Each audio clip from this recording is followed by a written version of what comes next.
in the Central District, 2 of 2 in the North District. Here's another one of our assassin areas. Leave me back, I say. You're dead. Oh, nice. 5 of the 6 trinkets. Nice. We do have a little notoriety here now, unfortunately. Oh, right in the frickin' like throat. That's terrible. Okay. We have treasure here. See, we're getting a lot of stuff done quickly. Now that I kind of have a more of a better feel for the game, and going to be playing it more often, shouldn't have so many issues.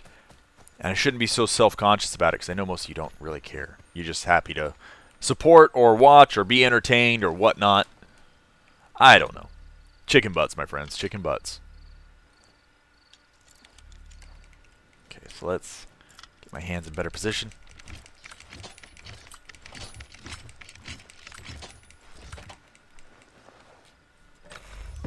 There we go. All of them in the South District finished.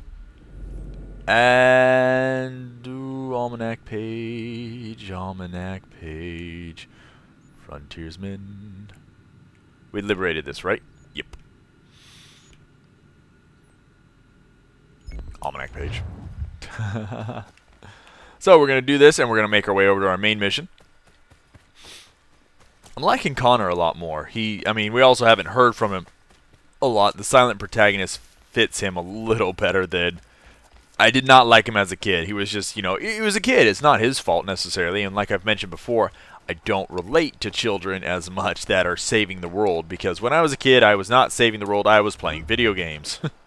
So, virtually, I guess I was saving the world. But it's not quite the same as going out. Are we not incognito? Okay, I guess we're not incognito anymore. The bribe did not take, huh? Whatever. That's fine. We'll run out of the area. We'll probably get seen again pretty soon, but whatever. It's neither here nor there at the moment. Well, it kind of is, but I just don't care.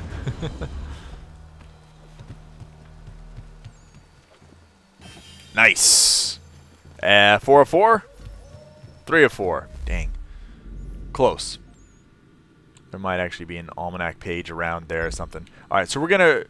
Either way, though, we're going to start moving our way over this way. We're going to grab the treasure chest real quick, the almanac pages, and start the mission. Because, well, it's been a little while since we've seen a mission. Ooh, what do we have here? Interact. Wooden hull reinforcements. Additional wooden hull, better resist cannon fire, increases the ship's endurance. Cool. Extra cannon fits additional cannon, increasing damage done. That is actually probably pretty good, especially for only 25.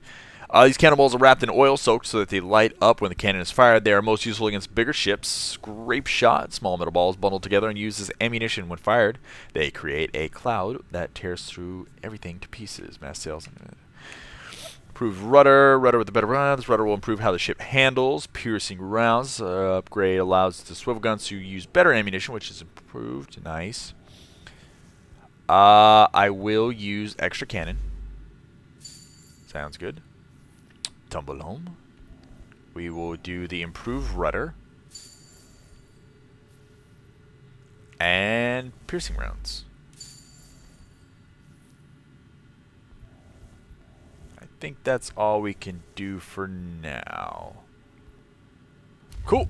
So that's pretty nice. Our ship is going to be quite a bit more powerful. Those swivel cannons actually are pretty darn useful, surprisingly.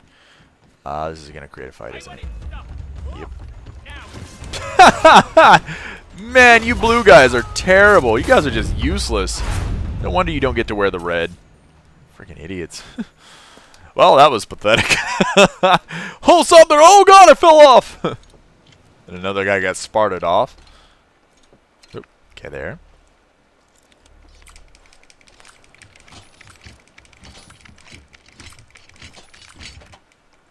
The trigger finger is too strong.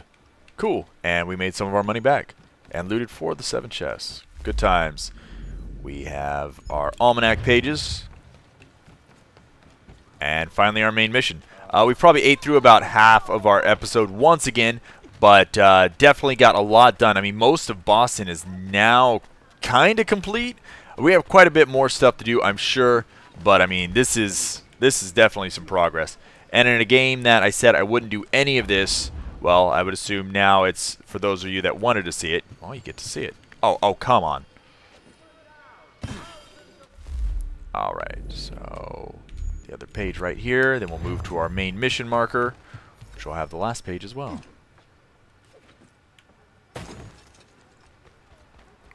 Didn't like me. I wonder why they don't like me, like, jumping around. What does that matter? Is that like a sign, like, oh, maybe he's an assassin or a ne'er-do-well? Because can we? Oh yeah, we're amazing. Don't touch the ground, it's lava.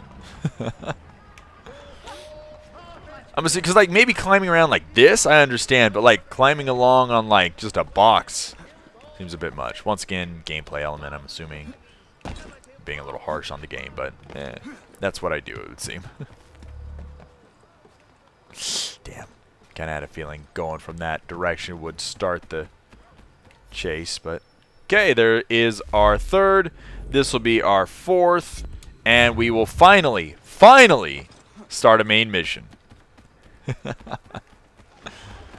Oh, yeah, Connor, please don't, like, you know, break your legs. I need you to have legs at least for a few more hours in the game until I can complete the game. After that, ooh, okay, well, there's your, you know, arm out of your shoulder socket, but, you know, hey, whatever. Hi, Piggy.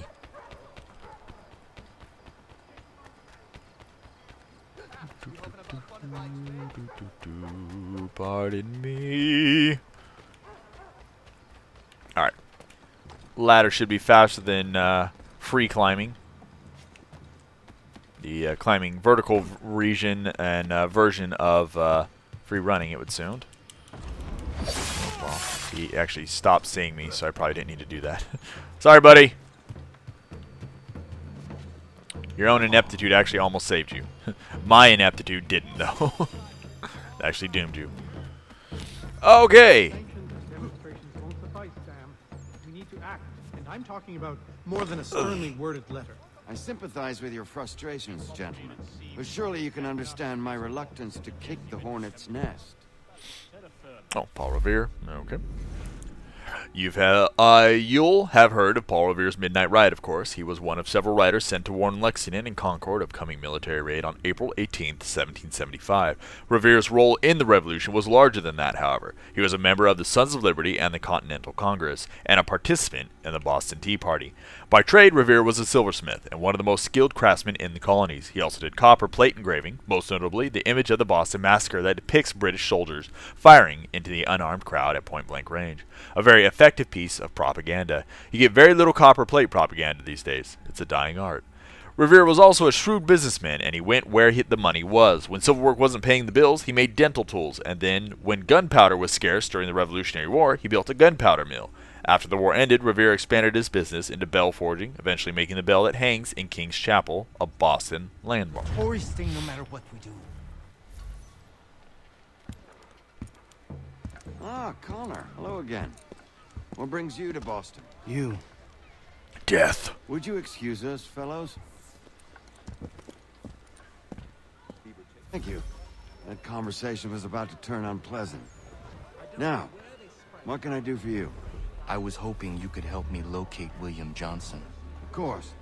I'm headed to a meeting with some men who should be able to help. Why don't you come along? Okay. So we need to keep our notoriety under level It's good to 2. see the people finally taking a stand against injustice. Says the man we'll see. who owns a slave. Ooh, sorry? All right. Surrey was a servant in the household of Samuel Adams from about 1765 onward. She was given to Adams' second wife, Elizabeth Wells, as a wedding present because nothing says you care like, here, have a human being. However, Adams was morally opposed to slavery and instead insisted that she be freed before she came to live with them. She was and worked for the Adams family for nearly 50 years, which would be so much less fun than working for the Adams family. Ah, I see what you did there. You rang. Incidentally, while Adams wouldn't own slaves himself, it wasn't something he fought particularly hard for during his political career, probably because it was, you know, going to be bad for him. He did support anti-slavery measures in Massachusetts, but never forced the issue if it was going to cause friction between the states. Yep. Getting along with other politicians was just so much more important. I'm obviously talking about Samuel Adams here, not Gomez. Really? I practice what I preach, my friend. She's not a slave, but a freed woman, at least on paper. Men's minds are not so easily turned. It's a tragedy that for all our progress, still we cling to such barbarism. Then speak out against it. We must focus first on defending our rights. When this is done, we'll have the luxury of addressing these other matters. You speak as though your condition is equal to that of the slaves. It is not. Tell that to my neighbor who was compelled to quarter British troops, or to my friend whose store was closed. Okay.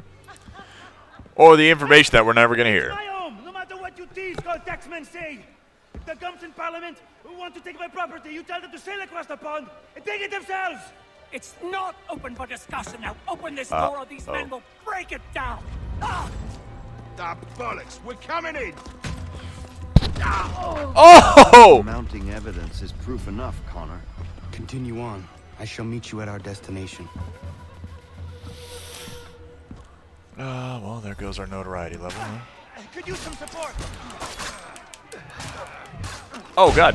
How are you defending? Come on, please, that's all you have. I'm coming! Stephanie!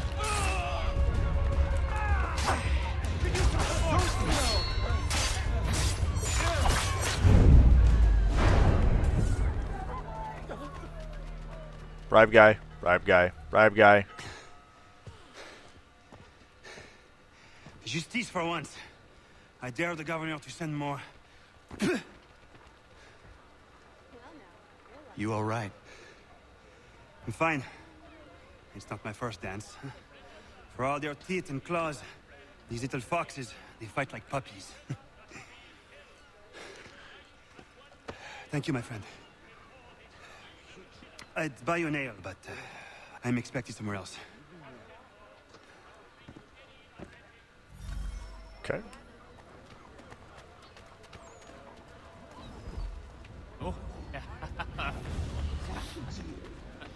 Okay, I don't know. Maybe it dropped us back down to level 1, but whatever. Oh, what is this? I really shouldn't be doing this right now during a mission, but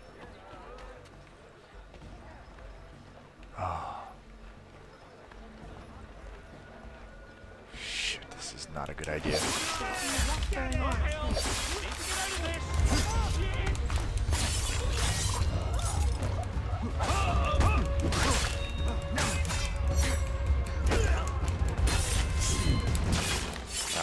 good. That was pretty fast. We're able to stay incognito.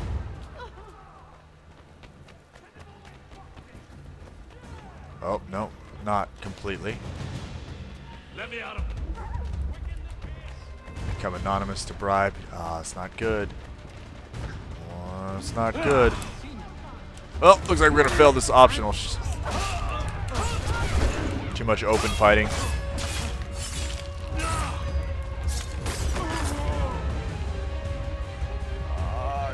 I need you to come this way.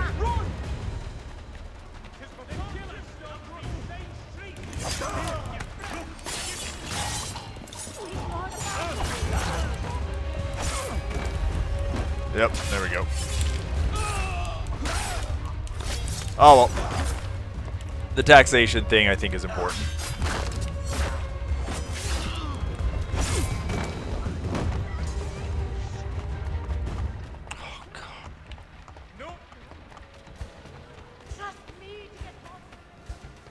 Stupid bribe guy. Why couldn't you have been in a better spot? Alright. What is the matter, sir? Stupid kids. Well, when I start fighting, they'll go away, probably. Okay, where is the other... Oh, holy hell. So there was just a ton of these things, and I really didn't need to do them right now. Or it wanted us to do 3 during the mission, and there's just a bunch of different spots. I don't know if it wanted me to do this stuff during the mission, because that would have made it harder to stay under notoriety level 2, which is what I assumed was what they wanted, but I don't know.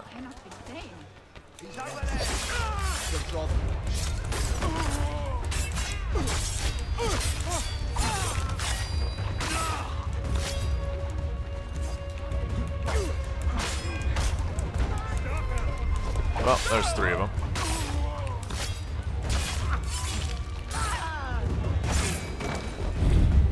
Alright, there we go. Come on, let me bribe you. Oh, don't run away, you jerk.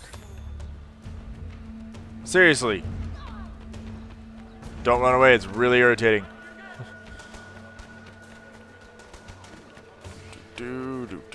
Fine, I'll go see your brother that's like 5 feet away. Nope, don't pet the animal. For once, do not pet the cat. Aw, bloody. Come on. I do eventually want to get this mission done. Get out of the way.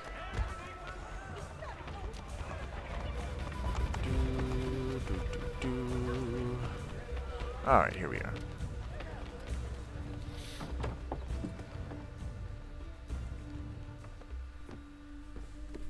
Connor, I'd like you to meet some like-minded friends. The owner of this fine establishment, They like William killing people Molyneux, too. and the manager and chef of his newest venture, Stéphane Chaffeau. Of course. Ah, Connor and I just had a ball with some redcoats enforcing some taxmen outside my home. The collectors grow bolder and more forceful. Something we must address, Samuel. Then let us raise a banner. Something to let the people know that they are not alone. The docks are an angry place of late. Protesters picketing the latest shipments of British tea. The eyes of the city are upon that stage. A Bostonian without his tea is a dangerous beast. William Johnson is smuggling the tea off the ships. One of his men tried to sell me this. A sample of what I refused. But it's from those ships. No mistaking the stamp. He's charging a king's ransom. Must be he's making a mint off those who buy it. Where is he now? I've never met the man. May I ask why you seek him, Connor? He intends to purchase the land upon which my village Excuse me. stands, without the consent of my people. No doubt the revenue from his little smuggling endeavor is financing the acquisition. A tax enforced on tea grants a boon to smugglers. I'll wager the same men who levy the taxes are selling the tea. A stage requires a spectacle, and I may know the play. Okay. William Molyneux. Molyneux doesn't usually make the list of well-known revolutionaries, mostly because he didn't live to see the outbreak of the revolution. He died in 1774. He was, however, one of the major Whig agitators in the years before the war started, right up there with Samuel Adams and John Hancock. Molyneux was a British-born merchant and supporter of the Patriot cause. As far as revolutionaries goes, that makes him a bit of an outlier. British-born colonists tended to be loyalists. He was are Anglican as well, and those congregations were decidedly British-leaning. However, you couldn't doubt Molyneux's devotion to the cause. He was known for being something of a hothead, so much so that he threatened people with death when they violated boycotts on British goods. Seems a bit extreme. He'd have a bloody field day on forums. Yeah. On the night of the Boston Tea Party, Molyneux disappeared from the crowd outside of the Old South Meeting House, though almost every other well-known revolutionary leader was there, still talking to the crowd. Molyneux was, of course, supervising the dumping of the tea. For this reason alone, I am prepared to call him the most evil man in history. Connor, head back to the docks and see to the destruction of the tea. If you should need us, return here. No, I'm okay. Think I can push tea over a boat.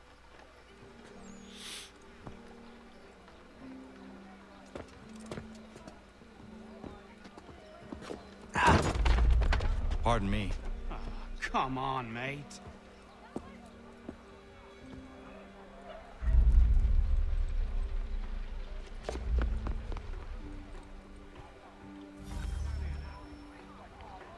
What the hell, man? Seemed kind of like a dick move. Alright, well, whatever. Tea Act. The Tea Act, passed in 1773, was an attempt by the British government to prop up the British East India Company, by allowing it to ship tea to the colonies directly from India without having to go through Britain first. This made the tea much less expensive, even cheaper than the tea the colonists were smuggling from the Dutch to avoid paying British taxes. The problem was that, even with the cheaper prices, the British government was still collecting tax on the tea, meaning buying the tea would run counter to the colonial no taxation without representation stance. The move was seen as, and probably was,